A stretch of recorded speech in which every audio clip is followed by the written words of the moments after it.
لله نحمده ونستعينه ونستغفره ونؤمن به ونتوكل عليه ونعوذ بالله من شرور أنفسنا ومن سيئات أعمالنا من يهده الله فلا مضل له ومن يضلل فلا هادي له ونشهد أن لا إله إلا الله وحده لا شريك له ونشهد أن سيدنا وسيدنا وحبيبنا وطبيبنا ونبينا قلوبنا ونبينا وشفيعنا ومولانا ومولانا محمدا عبده ورسوله أرسله بالحق إلى الخلق بشيرا ونذيرا وداعيا إلى الله بإذنه وسراجا منيرا أما بعد فأعوذ بالله من الشيطان الرجيم بسم الله الرحمن الرحيم قال الله تعالى في كلامه الذي والقرآن الحميد إن صلاتي ونسكي ومحياي ومماتي لله رب العالمين وقال النبي صلى الله عليه وسلم إن أولى الناس المتقون موتى وحيثان أو كما قال عليه الصلاة والسلام صدق الله مولانا العظيم وصدق رسوله النبي الكريم ونحن على ذلك من الشاهدين والشاكرين والحمد لله رب العالمين مسكن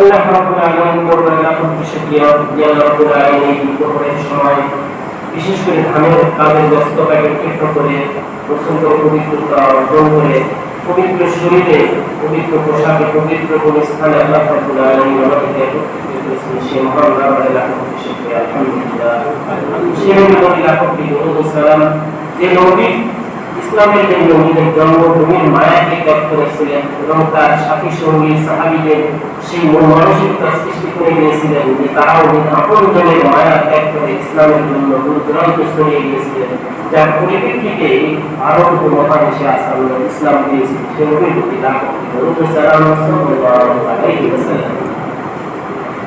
কোরবানির সমাগত কোরবানি পশু জবাই করার সময় আমরা একটা দোয়া করি আল্লাহ তাআলা সেই কোরআনের আয়াত জবের সময় রাসূল আকরাম সাল্লাল্লাহু আলাইহি ওয়াসাল্লাম ভিডিও করতেন এবং উম্মতের জন্য সুন্নাত হিসেবে সাব্যস্ত করেছেন আল্লাহ রাসূল সাল্লাল্লাহু আলাইহি ওয়াসাল্লামের সুন্নাত আল্লাহ রাব্বুল আলামিনের পক্ষ থেকে কোরআনের আয়াত সালাতি ওয়া নুসুকি ওয়া মাহইয়ায়া ওয়া মামাতি লিল্লাহি রাব্বিল আলামিন لا شريك له وبذلك أمرت وأنا أول المسلمين الله تعالى إن صلاتي বলেন আল্লাহ তাআলা কিন্তু বলায় দেন রাসূলের মাধ্যমে আল্লাহর কালাম রাসূলের জবান দ্বারা আল্লাহ তাআলা বলেন নেকাই বলেন কুল বেনবী আপনি নবীর মধ্যে আল্লাহর কালাম বলাচ্ছেন ইন্না সালাতি নিশ্চয় আমার নামাজ ওয়া নুসুকি আমার কোরবানি ওয়া মাহিয়ায়া ওয়া মামাতি আমার জীবন আমার মরণ লিল্লাহি রাব্বিল আলামিন জগৎ সমূহের মালিকের অধিকর্তা পরম করুণাময় আল্লাহ তাআলার জন্য সুবহানাল্লাহ। কুরবানির সময় এই দোয়াটা পড়া হয় কি জন্য? আল্লাহ নবী এই আয়াতটাকে পড়াতে সুন্নাত সাব্যস্ত করলেন। কেন না? এই আয়াতের মধ্যে বলা হচ্ছে আমার নামাজ আর কুরবানি, নামাজ বলেন, কুরবানি বলেন, অন্য ইবাদত বলেন, সমস্ত ইবাদতের মধ্যে ইখলাস জরুরি। ইখলাস এমন একটা বিষয় যে ইখলাস ছাড়া কোনো ইবাদত আল্লাহ তাআলা কবুল করেন না। আর এই ইখলাসই হলো প্রত্যেকটা ইবাদতের কারণ। ইখলাস যেমনি ভাবে ইবাদতের জন্য জরুরি অপরিহার্য, তেমনি ভাবে ওই ইবাদতটা শুধুমাত্র আল্লাহর সন্তুষ্টি অর্জনের জন্যই হতে হবে। এটাই হলো ইখলাসের মূল সারসংক্ষেপ, মূল কর্তব্য। এই সমস্ত ইবাদত কার উদ্দেশ্যে করতেছে? একমাত্র আল্লাহ তাআলার জন্য, আল্লাহর সন্তুষ্টির জন্য। এখন বলেন ইবাদত যত ইবাদতই হোক, এই ইবাদত কার জন্য? একমাত্র আল্লাহ তাআলার জন্য। আল্লাহর জন্য ইবাদত করার জন্য আল্লাহ তাআলা কি দিয়েছেন? জমিনকে উন্মুক্ত করে দিয়েছেন, তার মধ্যে মসজিদকে আল্লাহ তাআলা কবুল করেছেন আল্লাহর সিজদা করার জন্য, আল্লাহর ইবাদত করার জন্য একটা নির্দিষ্ট স্থান।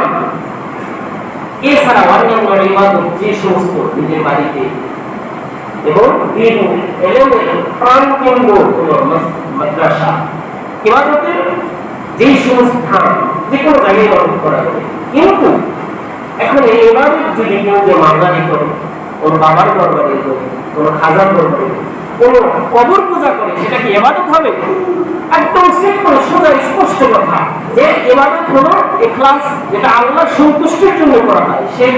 সে নিজের বাড়ির পাশে মসজিদ রেখে বছরে অনুসরণ করার জন্য সে মাজারে যাচ্ছে, সেখানে কবর পূজা করছে, বাবার দরবারে হাজিরা দিচ্ছে। এটা কার সন্তুষ্টি? আল্লাহর সন্তুষ্টি করার জন্য কি সেখানে যাওয়া লাগে? না, আল্লাহর সন্তুষ্টি অর্জন করার জন্য তিনি হবে আল্লাহর ঘর, পৃথিবীর আলোকিত আছে, শুনিয়ে শুনিয়ে গেছে। ইখলাস জরুরি ইবাদতের জন্য। ইবাদত ছোট হোক, কিন্তু তার মধ্যে যদি ইখলাস থাকে, সে ইবাদত আল্লাহর দরবারে মাকবুল গ্রহণীয়। আর যত বড় আমলই, যত বড় ইবাদতই হোক, তার মধ্যে যদি ইখলাসের অনুপস্থিতির কারণে সেটা গ্রহণযোগ্য হবে না। এই জন্যই কোরবানির সময় এই আয়াতটা বলা হয় যে বস্তুটা কোরবানি আরবিতে বলা হয় এমন বস্তু যার মাধ্যমে আল্লাহর নৈকট্য অর্জন করা যায়। আর আল্লাহর নৈকট্য শুধুমাত্র ইখলাসের মাধ্যমেই সম্ভব। কোরবানি যদি ছোট বস্তু, ছোট পশু হয়, সেটা যদি ইখলাস থাকে তাহলে আল্লাহ কবুল করবেন। আর সেই ইবাদতটা যদি ছোট বড় কোরবানি যত বড় পশু হোক, তার মধ্যে যদি ইখলাস, আল্লাহর সন্তুষ্টি যদি না থাকে, তাহলে সেটা কখনোই গ্রহণযোগ্য হবে না। শুধুমাত্র কোরবানি নয়, অন্যান্য ইবাদত প্রত্যেকটা ক্ষেত্রে, প্রত্যেকটা সেক্টরে আল্লাহর সন্তুষ্টি, আল্লাহর ইখলাস যদি না থাকে, তাহলে সেটা গ্রহণযোগ্য না।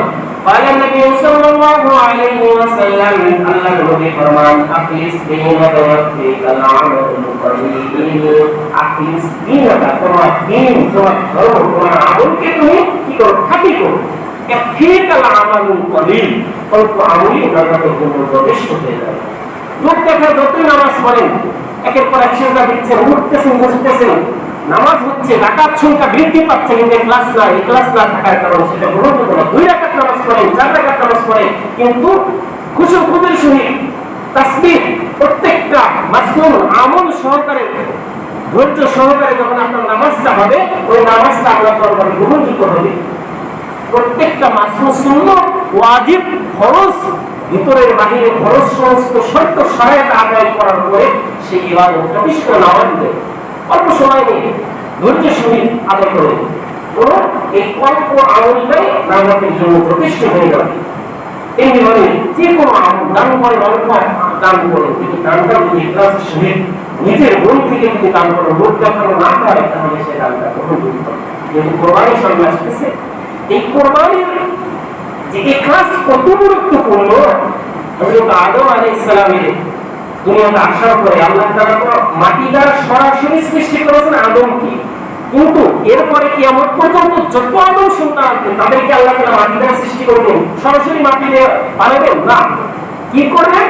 ওই মাটির থেকে তাদের মাটির থেকে তৈরি সমস্ত শস্য, রিজিক, মাটির থেকে তৈরি ফল ফলাদি যাবতীয় আহার করার পরে মানুষের ওই মাটির সমস্ত ভোগ করার পরে দেহের মাধ্যমে মানুষের সৃষ্টি। সেটা কি? মাটির সৃষ্টি। বুঝতে পারলেন মাটি কিভাবে? মাটির সৃষ্টি। আল্লাহ রাব্বুল আলামিন যখন মাটির মাধ্যমে হযরত আদম আলাইহিস সরাসরি সৃষ্টি করলেন, তার সঙ্গীদের জন্য হাওয়া আলাইহিস সালামকে তার শরীরের বাম পাশের অংশ দ্বারা সৃষ্টি করলেন। এখন দুইজনের মধ্যে থেকে যে পৃথিবীতে ধারাবাহিকতা রক্ষা হবে, এখন তো আর তাদের ছেলে মেয়েদের মধ্যে যে বিবাহের বন্ধনটা হবে, ছেলে মেয়ে ভাই বোনরা নয়, কিভাবে বিবাহ হবে? কিন্তু আল্লাহ রাব্বুল আলামিন পৃথিবীর শুরুমাত্র জরুরি প্রয়োজনে কি করলেন?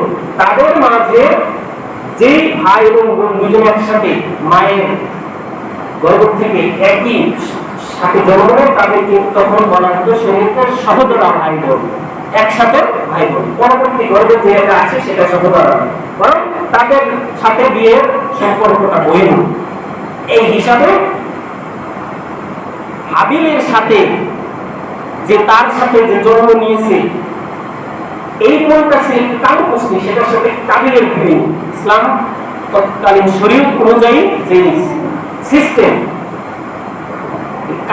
হাবিল এর সে তো তার সাথে যে জন্ম নিয়েছে বোনটা, সেটা তো কালো মুসলিম, কাবিলের পছন্দ করে না। হাবিলের সাথে যে বিয়ের পরবর্তী গর্ভের যে বাবা মা পুরুষে যে বোনটা মানে যেটা সন্তান হয়েছে সেটা বোন না, শরীর অনুযায়ী তার সাথে বিয়ে, সেটা স্বাভাবিক মানুষ যেহেতু মানবিকতা, মানুষের কিছু বৈশিষ্ট্য রয়েছে, সুন্দরের প্রতি আকৃষ্টতা। আল্লাহ তারা ফয়সালা করছে হাবিলের সাথে আকীমা, কিন্তু কাবিল সেটা মানতে চায় না।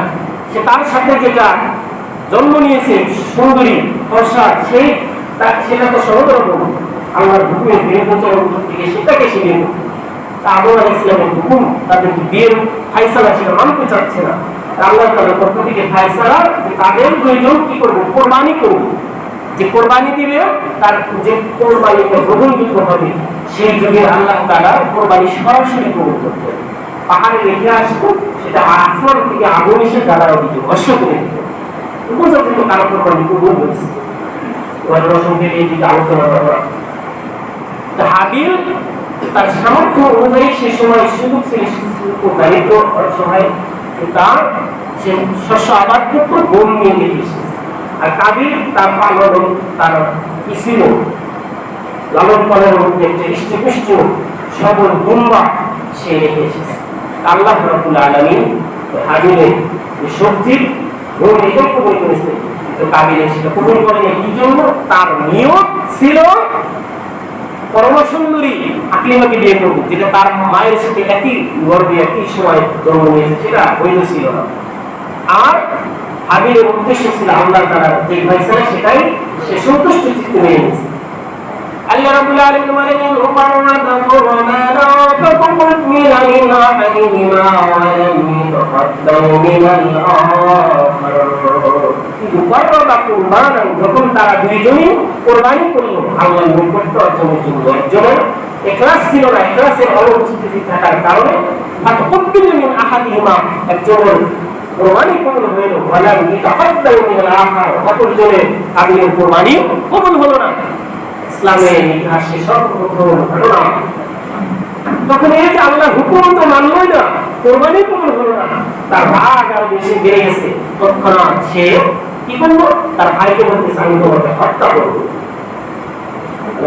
আমি তোমাকে হত্যা করবো। তার ভাই বলল, হত্যা? তুমি ভাই আল্লাহর হুকুমের উপর সন্তুষ্ট হয়ে দাও। তার ভাইয়ের অনুরোধ উপেক্ষা করে যখন তার পৃথিবীর বুকে সবচেয়ে নরহত্যা রক্ত প্রবাহিত করলো কাবিল, এই পৃথিবীর ইতিহাসে কি এখন পর্যন্ত যত হত্যা, নিহত, সংগঠন, যত মানুষের রক্ত প্রবাহিত ঘটনা কবিরা তোমার সংঘটিত হবে, একটা ভাব ওই কাবিল পৃথিবীর ইতিহাসে সবচেয়ে প্রথম যেই রক্ত প্রবাহিত কাজ চালু করেছিল। প্রসঙ্গে একটা কথা বলিনি, এখন হত্যা করেছে মানুষ তো নাই পৃথিবীতে, তাকে কিভাবে গোপন করবে তার কোনো বুদ্ধি খেলতেছে না। হত্যা করার পরে তার বিবেক বুদ্ধি কোনো জ্ঞান গরিমা কাজ করতেছে না।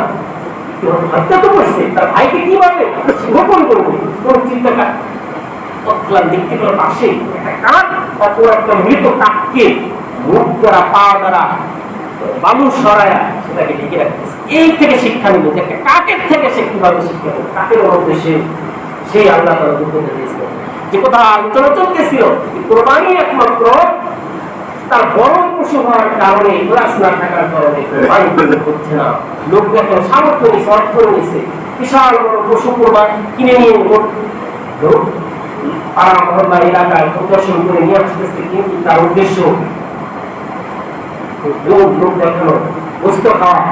কিন্তু কোরবানি তো একমাত্র আল্লাহর জন্য। আল্লাহ যদি لا ينال الله لحومها ولا دماؤها ولكن يناله التقوى منكم আল্লাহ রাব্বুল আলামিন বলেন لا ينال الله لحومها আমার নিকটে পৌঁছে না আমি গ্রহণ করি না বস্তু ولكن يناله التقوى منكم তোমাদের তাকওয়া আমার নিকটে পৌঁছে।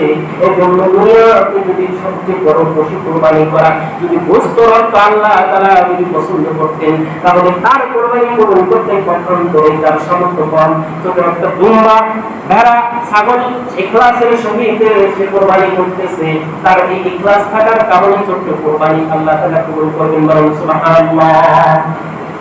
যেহেতু কুরবানি আসতেছে এখন থেকে নিয়তকে পরিশুদ্ধ করে নিন, ইখলাসের উপস্থিতি পরিপূর্ণভাবে আনুন, তাহলে লোকটা কোনো কুরবানি হবে না। সেই সামর্থ্য অনুযায়ী যেটা কুরবানি করেন না কেন আল্লাহ তাআলা সেটা গ্রহণ করবেন। আলোচনা থেকে চলতেছে যে আমার নামাজ কি হবে, আমার আল্লাহর জন্যই হবে, লোক দেখানো হবে না। সে নামাজকে যথা সহিত সত্য সহিত কোরবানি ইখলাসের সহিত জাস্ট দুটো উদাহরণ দেওয়া হলো এই আয়াতে যে ইবাদত যত ইবাদত দান সদকা থেকে নিয়ে শুরু করে যাবতীয় সমস্ত ইবাদত কার জন্য একমাত্র আল্লাহ রাব্বুল আলামিন। আল্লাহ তাআলা এই আয়াতের পর অংশে বলেন আমার জীবন আমার মরণ সব কিছু আল্লাহর জন্য। এটা তো স্বাভাবিক বিষয় যে ইবাদত আল্লাহর জন্য, আমার জীবন এবং মরণ কিভাবে আল্লাহর জন্য হবে? আমার জীবন কেমনে আল্লাহর জন্য হবে? জীবনের যে আয়ু সেই আয়ের মধ্যে যাবতীয় সমস্ত কাজ যা কিছু করা হোক না কেন এই সমস্ত কাজ সব কিছু যখন আল্লাহর জন্য করা হবে, সব কিছু আল্লাহর জন্য হবে। জীবনে বেঁচে থাকার জন্য যদি কোনো খাদ্য গ্রহণ, এই যে খাবার খাচ্ছি উদ্দেশ্য থাকবে যে আমার খাবার দ্বারা যে শক্তি সামর্থ্য হবে, এই শক্তি সামর্থ্য দ্বারা আল্লাহর ইবাদত করব এবং আল্লাহর আমার উপর যে দায়িত্ব দিয়েছে অর্পণ করেছে সেই দায়িত্ব আমি যথাযথভাবে আদায় করবো। এই জন্যই খাদ্য গ্রহণ করতেছি। আর এই খাদ্য গ্রহণ রাসূল আকরাম সাল্লাল্লাহু আলাইহি ওয়াসাল্লামের সুন্নাত। রাসূল সাল্লাল্লাহু আলাইহি ওয়াসাল্লাম খাবার গ্রহণ করতেন, বিরোধীরা আপত্তি করলে কেমন রাসূল আমাদের মতো খাবার খায়, বাজারে যায়, বিয়ে করে পরিবার সংসার রয়েছে, কি আমাদের মতোই কেমন রাসূল? তারা চিন্তা করতেছিল রাসূল আসলে আসমান থেকে ফেরেশতা হয়ে আসবে, সে আমাদের মধ্যে কি করবে না। কিন্তু আল্লাহ তাআলা চাইছিলেন যে মানুষের মধ্যে থেকে মানুষ হিসেবে রাসূল পাঠাবেন, যে মানুষ তার মধ্যে মানবিকতা রয়েছে, মানবিক বৈশিষ্ট্য রয়েছে, সব চাহিদা থাকার পরেও সে মানুষের জন্য ইসলামের জন্য কাজ করতেছে। এই দ্বারা বোঝা যায় যে আল্লাহ তাআলা মানুষকে নবীকে রাসূলকে মানুষের মধ্যে থেকে পাঠাইছেন। অনেকে ধারণা ছড়ায় যে নবী নূরের তৈরি বা নূরের তৈরি একমাত্র ফেরেশতা। আল্লাহ তাআলা মাটি দ্বারাই মানুষকে পাঠাইছেন, যেমনি ভাবে আদমকে আমাদের নবীকে মাটি দ্বারাই সৃষ্টি করেছেন। এই জন্য যে বোঝানোর জন্য তোমরা যেরকম মাটি দ্বারা তৈরি, তোমাদের নবী মাটি দ্বারা তৈরি। আল্লাহ তাআলা নূরকে সৃষ্টি করেছেন, আল্লাহ নবীকে দুনিয়াতে পাঠানোর আগে তার নূরকে সৃষ্টি করেছেন। এটা দ্বারা এই বোঝানো নয় যে তাকে মাটি দ্বারা সৃষ্টি না করে সরাসরি নূর দ্বারাই, যদি সরাসরি নূর দ্বারা হতো তাহলে আল্লাহ তাআলা মানুষ হিসাবে আব্দুল্লাহ এবং আমিনার গর্ভের ঔরসী মুহাম্মদকে পাঠাতেন না। প্রসঙ্গে একটা কথা আলোচনা চলে, ধামটি কোরআনের মধ্যে এসেছে আনা ফাতাহুল নাবিয়্যা নাবিয়্যা বাদি, আমি সর্বশেষ নবী, আমার পরে কোনো নবী আসবে না। নবীর ব্যাপারে মানুষের ভুল ধারণা অনেক রয়েছে, আকিদা সঠিক করবো আমলি নাজাতের জন্য যথেষ্ট হয়ে যাবে। যে কথা আলোচনা চলতেছিল যে যে আমাকে আহার করা দেওয়া হয়েছে ইন্না লিনাফসিকা হাক্কুন, তোমার নফসের জন্য আল্লাহ তাআলার পক্ষ থেকে হক রয়েছে। সে হক রয়েছে নফসকে জীবিত রাখো, তার যা যা প্রয়োজন সেটা মেটাও। তার আমরা বাহ্যিক দৃষ্টিতে মনে হয় যে আহার করতেছি এটা পবিত্র চাহিদা পূরণ করতেছি, না, এটা আল্লাহ তাআলার পক্ষ থেকে যে আমাকে রূহ দেওয়া হয়েছে, প্রাণ দেওয়া হয়েছে, দেহ দেওয়া হয়েছে, এটা আমার। সে আমাদের আপনি শুধুমাত্র আমাদেরকে রক্ষা করতেছেন। এখন কেউ যদি তার উপরে খাবার থাকা সত্ত্বেও আহার না করে এবং নিজের প্রাণকে কষ্ট দিয়ে মৃত্যুর দিকে নিয়ে যায়, আল্লাহ হুকুম না পারে আমারও খেয়াল করলো। কিন্তু দেখা যায় অনেকের মধ্যে ভুল ভ্রান্তি রয়েছে যে আমার প্রাণ আমার মালিকেরা দিন, আমার নিয়ন্ত্রণে দিন, এর পরিপ্রেক্ষিতে সে আত্মহত্যা করে, সুইসাইড করে। আরে ভাই, পরীক্ষার অকৃতকার্য হয়েছে, পারিবারিক অশান্তি বা কর্মসংস্থান বেকারত্ব কারণে বা জীবনে সফলতা আসে না, কি এই নফস তো মালিক তো তুমি না যে চাইলে গলায় ফাঁস দিলা, কীটনাশক বিষ পান করলা, ট্রেনে কাটা মারা গেলা, বা নিজের শরীরকে, নিজের দেহকে, নিজের প্রাণকে এভাবে আমাদের খেয়াল করলে মৃত্যুর সময় সে সরাসরি মহাপাপের মধ্যে বেঈমান হয়ে যাচ্ছে। এই যে অবস্থা মারা যাচ্ছে সারা কিয়ামত পর্যন্ত, ওই অবস্থায় তার পাপের শাস্তি অনুযায়ী তার কবরে আযাব হতে থাকবে। বলে নাউযুবিল্লাহ, কত বড় ভয়াবহতা! সুইসাইড যদি মানুষের এই দুনিয়ার সমস্ত যত ধরনের টেনশন রয়েছে, যত ধরনের স্ট্রেস রয়েছে, এর থেকে যদি নিষ্কৃতি মাধ্যম হবো, তাহলে দুনিয়াকে 90% মানুষ সুইসাইড করে এর তো সমাধান হবে না। এই যে নফস, এটা আমারও চাইলে আপনি অনশন করবেন, যে দাবি আদায়ের জন্য অনশন করতে করতে মারা গেলেও বলুন যে সে শহীদ হয়ে গেছে। না, এই নফস অনশন করার জন্য দেওয়া হয় না। নফসের এমন কোন জায়গায় যাওয়া নিষেধ যেখানে মৃত্যু অবধারিত, দুর্ঘটনা অবধারিত, যেখানে এমন রিস্কি আশঙ্কা জড়ো রয়েছে, সেখান থেকে নিজের প্রাণকে রক্ষা করা হয়েছে। এই অবস্থা নিজের নফসকে হেফাজত করতে হবে। এটা আমারও চাইলেই নিজের নফসকে বিপদের মধ্যে, আশঙ্কার মধ্যে ফেলে দেওয়ার কোনো সুযোগ নেই। এই মোটিভেশন বিশেষ করে যুবক শ্রেণী, যুবতীদের মধ্যে করা উচিত। তারা চাইলেই অভিমানী নিজেদের জীবনকে অত্যাধিক হারে সুইসাইড করছে। আমি 5টা বছর একটা খানায় ছিলাম, দেখা গেছে ফজর নামাজের পরেই দেখতেছি যেখানে বসার জায়গা সেখানে লাশ, কি লাশ, সুইসাইড করছে।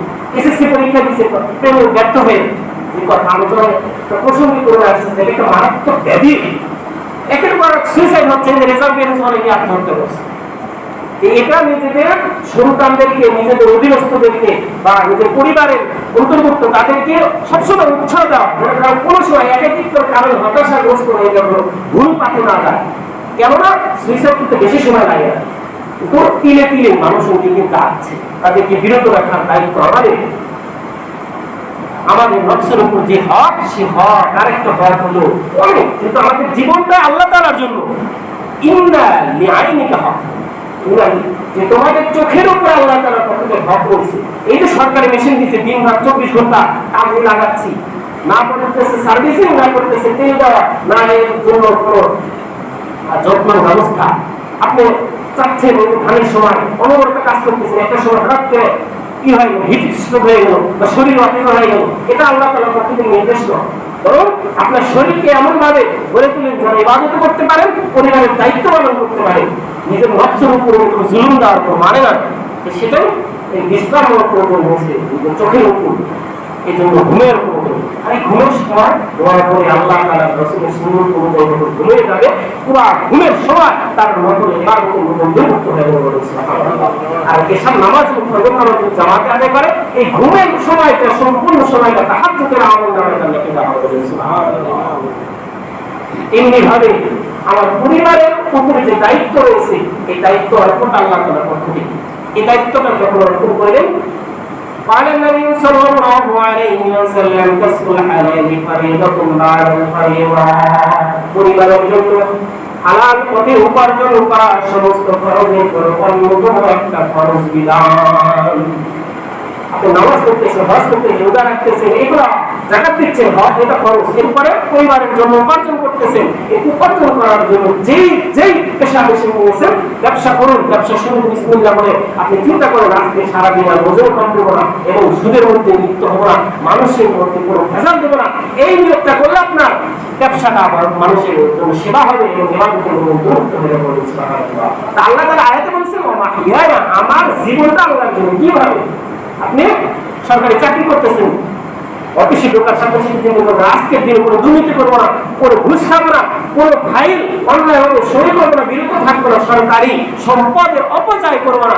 এই যে চিন্তা করতে সমস্ত কাজটা আপনি যখন করবেন, দেশের সেবা হবে, পরিবারের সেবা হবে, এই সমস্ত আমলগুলি ইবাদতের অন্তর্ভুক্ত হয়। সুবহানাল্লাহ। তেমনি ভাবে মাঠে যাচ্ছেন, আল্লাহ রাব্বুল আলামিন বলেন, ফাইযা কুদিয়াতিস সালাতু ফান্তাশিরু ফিল আরদি ওয়াবতাগু মিন ফাদলিল্লাহ।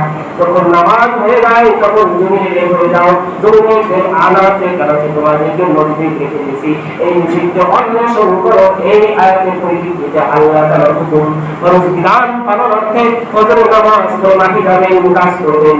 শরীরকে পর্যাপ্ত পরিমাণ যতটুকু সামর্থ্য রয়েছে আপনার নিজের উপর সামর্থ্য অনুযায়ী পরিশ্রম করবেন।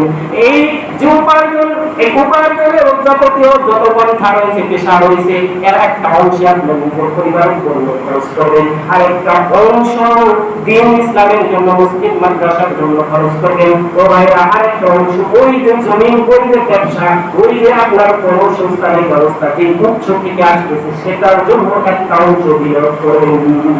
এটা কেন হচ্ছে নিজের জন্য করতেছেন? আপনার তো হক রয়েছে, আপনার সমাজ একটা মসজিদ চালানোর জন্য, যে মসজিদ চালাতে আপনি যে ফরজ নামাজ পড়তেছেন, ফরজ নামাজ ওখানে কিভাবে চলতেছে, এই দায়িত্বটা আপনার উপর, এটাই তো অর্পণ করে আপনাকে পালন করতে হবে। এবং কোরআন হাদিসের যে এলেমটা কিয়ামত পর্যন্ত চলতে থাকবে, কিসের মাধ্যমে? মাদ্রাসার মাধ্যমে, সেটারও দায়িত্ব আপনার রয়েছে। এই দায়িত্ব থেকে যতই গানাগানি হবে, দায়িত্ব থেকে আলা কুল্লুকুম রাইন ওয়া কুল্লুকুম মাসউলুন আন রাইয়াতিহি। আল্লাহ নবী ফরমান, তোমরা সবাই প্রত্যেকই দায়িত্বপ্রাপ্ত, প্রত্যেকে নিজ নিজ দায়িত্ব সম্পর্কে জিজ্ঞাসিত হবে। আপনার দায়িত্ব আপনি নিজেই চিন্তা করেন, আপনার নিজের পরিবার, বিবি বা বাচ্চা এটাই না, সমাজ অসহায় রয়েছে, মসজিদ রয়েছে, মাদ্রাসা রয়েছে, দ্বীন ইসলাম রয়েছে, সবকিছুর দায়িত্ব আপনাকে দুনিয়াতে দেওয়া হয়েছে। কি জন্য? আপনার জীবন কার জন্য? আল্লাহ তাআলার জন্য। জীবন যা কিছু সবকিছু করবেন আল্লাহর সন্তুষ্টি অর্জনের জন্য। আর আমার মৃত্যু কি জন্য আল্লাহ তাআলা করতে হবে? এটা কি হবে? আমার জীবন যে দেওয়া হয়েছে, যদি ইসলামের প্রয়োজন, জিহাদের প্রয়োজন আসে, যুদ্ধের প্রয়োজন আসে, যদি ইসলামের প্রাথমিক যুগ থেকে এখন পর্যন্ত ছিল, এখন আছে, ফিলিস্তিনের দিকে তাকান, আরাকের দিকে তাকান, সিরিয়ার দিকে তাকান, কি অবস্থা? জীবনটা সবসময় আতঙ্ক। এই জিহাদের ময়দানে লড়াই করতে করতে আপনার জীবন উৎসর্গ করে, যদি সুযোগ না হয়, সেই সিচুয়েশন না আসে, সে পরিবেশ সৃষ্টি না হয়, তাহলে আপনার কি অপেক্ষা করতে হবে? আল্লাহ তাআলা যখন হায়াত দিয়েছেন সেই পর্যন্ত অপেক্ষা করতে হবে। মৃত্যু কামনা করা যাবে না, কিন্তু আল্লাহ নবী এতটুকু দোয়া শিখিয়ে দিয়েছেন, আল্লাহুম্মা আহিনি মা কানাত হায়াতু খায়রান। আল্লাহ আমাকে জীবিত রাখুন যতক্ষণ পর্যন্ত আমার জীবিত থাকা আমার জন্য মঙ্গলজনক হয়। ওয়া তাওয়াফিনি ইযা কানাতিল ওয়াফাতু খায়রান। আর যখন আমার মৃত্যু আমার জন্য মঙ্গলজনক হবে, সেই সময় আপনার ভালো হলে মৃত্যু দান করবেন। মানুষ সাথে সাথে মৃত্যু ভালো হয়ে যায়, আল্লাহ তো এটা দোয়া করা যায়, রাসূল শিখিয়ে দিয়েছেন। তাহলে আমার জীবন, মরণ, মৃত্যু সবকিছু কি জন্য হয়ে গেল? আল্লাহ তাআলার জন্যই হবে। আর সমস্ত আমল যা কিছু করা হয় সবকিছু রাসূলের সুন্নাত অনুযায়ী করতে হবে। যখন প্রত্যেকটা কাজ করব সবকিছুর মধ্যে সুন্নাতকে আঁকড়ে ধরবেন, তাহলে ওই সমস্ত আমল সবকিছু আল্লাহ রাসূলের জন্য হবে। আমরা এখানে রাসূলকে দেখি নাই, পাই নাই, রাসূলের মদিনা থেকে অনেক দূরে রয়েছে, কি রাসূলের সুন্নাত আছে, রাসূলের সুন্নাতকে আঁকড়ে ধরলে রাসূলকে পাওয়া যাবে। নবম হিজরির সময় ঘটনা আলোচনা এটি জানবো। হযরত মুআয ইবনে জাবাল রাদিয়াল্লাহু আনহু, আল্লাহর নবী সবচেয়ে জালিলুল কদর এবং স্নেহধন্য বিখ্যাত সাহাবী ছিলেন। রাসূল সাল্লাল্লাহু আলাইহি ওয়াসাল্লাম তাকে যেভাবে স্নেহ করতেন, মায়া করতেন, ভালোবাসতেন, আর শাসন করতেন। তাকে ভালোবাসা না, তাকে শাসন করতেন।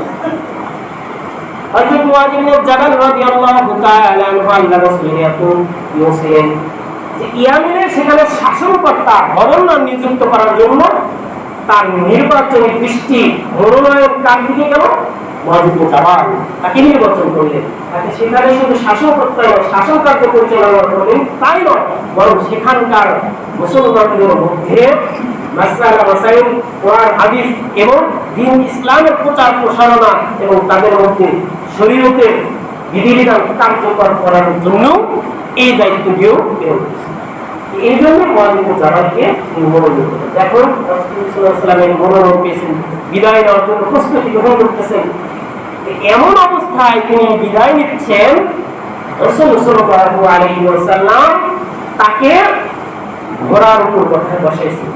ঘোড়ার উপর তিনি আনন্দিত সরি দূরে যাবেন। রাসূল সাল্লাল্লাহু আলাইহি ওয়াসাল্লাম সেই ঘোড়ার লাগাম টেনে মদিনা শহর থেকে আস্তে আস্তে করে সাথে করে নিয়ে বিদায় দিচ্ছেন। বিশ্বনবী তাকে কেমন অবস্থায় করতেছেন চিন্তা করুন। এই অবস্থা রাসূল সাল্লাল্লাহু আলাইহি ওয়াসাল্লাম ওহির মাধ্যমে জেনে গিয়েছিলেন তিনি দুনিয়াতে আরম্ভ সুন্নতি আসবে।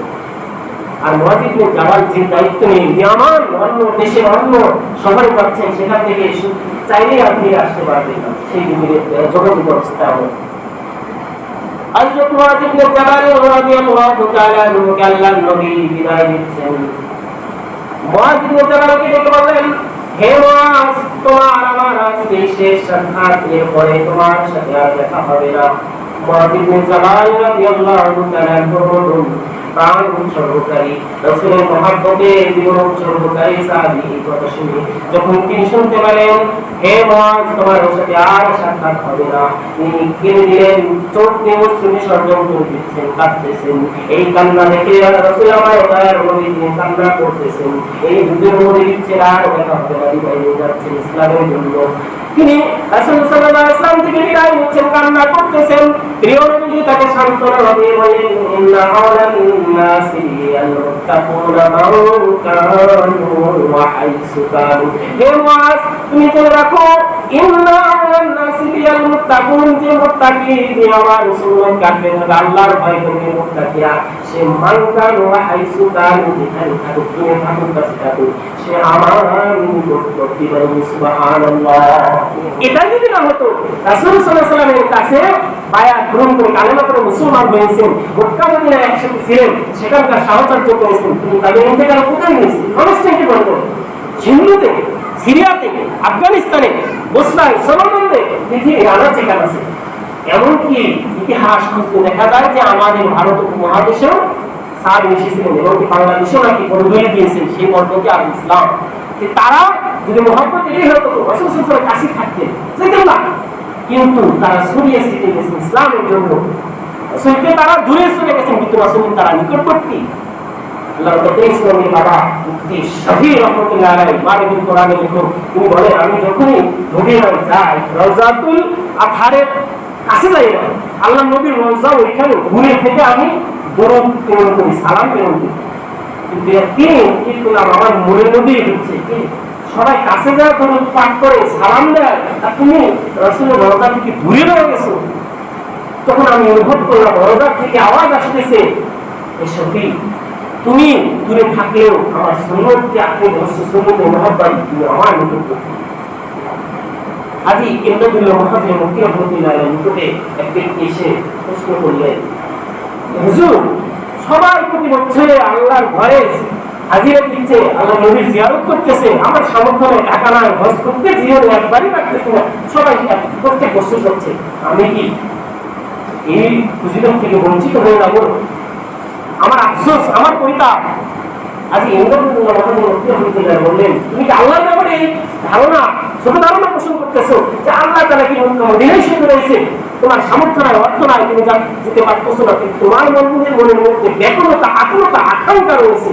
আল্লাহ তাআলা তোমার সামর্থ্য না দেওয়ার কারণে তুমি যেতে পারতেছো না, যারা গিয়েছে তা করছে তোমার আনন্দ না, আল্লাহ তাআলা হুজুর সওয়াব দিতে বলেন সুবহানাল্লাহ। যখন সামর্থ্য হবে তখন তুমি যাবে।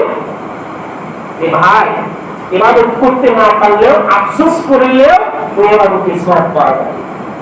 কাজের চাপে আফসোস, আমি বেশি করে ইবাদত করতে পারতেছি না, কিন্তু খরচ ইবাদত করতে হবে, আফসোস থাকবে যে বেশি সময় দিতে পারতেছি না। একটা আলোচনা, একটা ঘটনা বলে শেষ করবো। হযরত আব্দুল্লাহ ইবনে মুবারক রাহমাতুল্লাহ আলাইহি ইন্তেকাল করেছেন। ওই যুগে সবচেয়ে বড় বুজুর্গ আল্লাহর ওলি ছিল। তাকে স্বপ্ন দেখে এক আলেম জিজ্ঞেস করতেছেন, আপনাকে আল্লাহ তাআলা পরকালে কেমন আচরণ করতেছেন? তিনি বলেন, আল্লাহ তাআলা আমার সাথে সদাই আচরণ করতেছেন, কিন্তু আমার পাশের তারিখ আমাকে আল্লাহ তাআলা যে মর্যাদা ফজিলত দিয়েছেন, সম্মান দিয়েছেন, সেই পরিমাণ পাই না। কেন নাই আমার? সে যখনই কাজে ব্যস্ত হয়ে যেত, দুনিয়ার কাজে ব্যস্ত হয়ে যেত, মহান লক্ষ্যে ব্যস্ত হয়ে যেত, যখন মুয়াজ্জিন আযান দেওয়ার সময় হাইয়া আলাস সালাহ বলে, হাইয়া আলাস সালাহ তার কানে পৌঁছার সাথে সাথে সেই দিন লোহার হাতুড়িটা লোহার উপর মারার জন্য উঠাইছে। হাইয়া আলাস সালাহ শোনার সাথে সাথে ওই লোহার হাতুড়িকে পিছনে ফেলায় দিয়েছে, সামনের দিকে না তাকায় আল্লাহর কাছে হাতিয়া দিয়ে নামাজে শরীক হয়ে গেছে। বলেন সুবহানাল্লাহ। আর বাড়িতে গিয়ে এসে রাত্রে দিদিকে বলে, দিদি ওই পাশের বাড়ির আব্দুল্লাহ ইবনে মুবারক রাহমাতুল্লাহির মতো রাত দিন আমি ইবাদত করতে পারি না, আমল রাখতে পারি না, নামাজ পড়তে পারি না, দুনিয়ার কাজে ব্যস্ত হয়ে গেছি, পরিবারের দায়িত্ব সামলানোর জন্য ইবাদতে বেশি সময় দিতে পারতেছি না, আফসোস হয়ে গেল। যদি আল্লাহ তাআলা কখনো সুযোগ দেয়, অবসর দেয়, তখন আমি আব্দুল্লাহ ইবনে মুবারক রাহমাতুল্লাহির মতো ইবাদত করব। আল্লাহর নবী, আল্লাহর এই ওলি হযরত আব্দুল্লাহ ইবনে মুবারক রাহমাতুল্লাহি বলেন, আল্লাহ তাআলা ওই কাওয়ানের যখন আকাঙ্ক্ষাকে আফসোস এত কবুল করেছেন, আমার চেয়ে তার ফজিলত তার মর্যাদা বৃদ্ধি করে দিয়েছেন। বলুন সুবহানাল্লাহ। এই নামে শোনার সাথে সাথে যে আর্টিকুলেশন মারার জন্য একটা চেষ্টা করেন, দেখে আসো নামাজ পড়ে না কাজ করেন আগে বড় খুব হবে। আপনি সবকিছু বাড়তে কাজ করতেছেন, কি কোন সময় কার ডাক এসে যায়। আলোচনা এটাই যে আমার জীবনের সমস্ত ইবাদত, জীবন এবং মরণের যা কিছু হবে সবকিছু আল্লাহর জন্য যখন হবে, তখন প্রত্যেকটা কাজই ইবাদতের মধ্যে হয়ে যাবে। এই নিয়মটা আপনি প্রতিদিন সকালে পরিশ্রম করবেন এবং ঘুমের সময় চিন্তা করবেন, আমি আমার আল্লাহর জন্য সন্তুষ্টির জন্য কি কি করলাম। তাহলে নিজের জীবনটা এমন ভালো হবে, মৃত্যুর সময় কোনো চিন্তা থাকবে না যে আমার মৃত্যুর জন্য প্রস্তুতি হয়েছে। জীবন মরণটা আল্লাহর জন্য, মরণটা আল্লাহ, মরণের পরে আল্লাহ তাআলা সেটা অবশ্যই দেখবেন। الذين جاهدوا فينا لنهدينهم سبلنا والذين যারা আমার রাস্তা চলার জন্য চেষ্টা করে আমি তাদের চেষ্টাকে সফলতা দান করি। আপনি এখানে ছোট বাচ্চা হাঁটতে চেষ্টা করে, দৌড়াতে চেষ্টা করে, পড়ে যায়, পারে না, তাকে হাত ধরে এসে আপনি চেষ্টা করতেছেন একটু একটু করে আমল করেন, আল্লাহ তাআলা আপনাকে এই হাতে ধরায়া আল্লাহর রাস্তায় চলা